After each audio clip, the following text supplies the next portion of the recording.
Jean-Luc Galliot, je suis vice-président de Tours Métropole en charge de l'énergie, du développement durable, de la propreté urbaine et des déchets. Et je suis également maire de Notre-Dame-de-Haye depuis une trentaine d'années.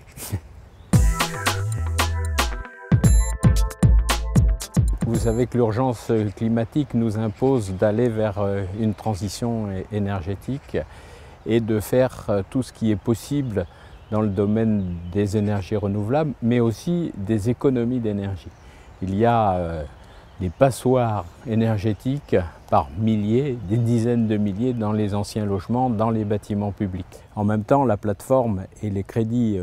mobilisés par la métropole concernent la lutte contre le logement insalubre, l'adaptation du logement à l'accessibilité handicapée, l'accessibilité aux personnes à mobilité réduite ou aux personnes âgées dans une société où on assiste au vieillissement de la population. La plateforme, elle va s'adresser à tous les particuliers, à vous, à moi, à tous celles et tous ceux qui vivent dans des logements qui ont besoin de rénovation thermique et aussi les copropriétés qui sont confrontés à des problèmes souvent de financement de grosses opérations dans leurs immeubles et dans les logements collectifs. On espère que cette plateforme sera mise en place pour la fin de l'année et notre idée c'est qu'on ait un point d'entrée unique. Donc on veut rénover son appartement,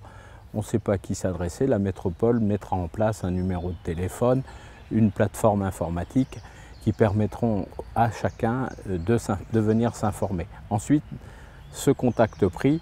la personne qui recevra l'appel sera en mesure d'orienter vers les bons interlocuteurs. Au-delà du premier contact téléphonique ou du contact sur Internet,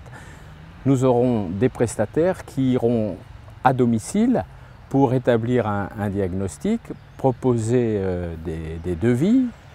apporter des réponses en termes de solutions techniques avant que la personne concernée ne prenne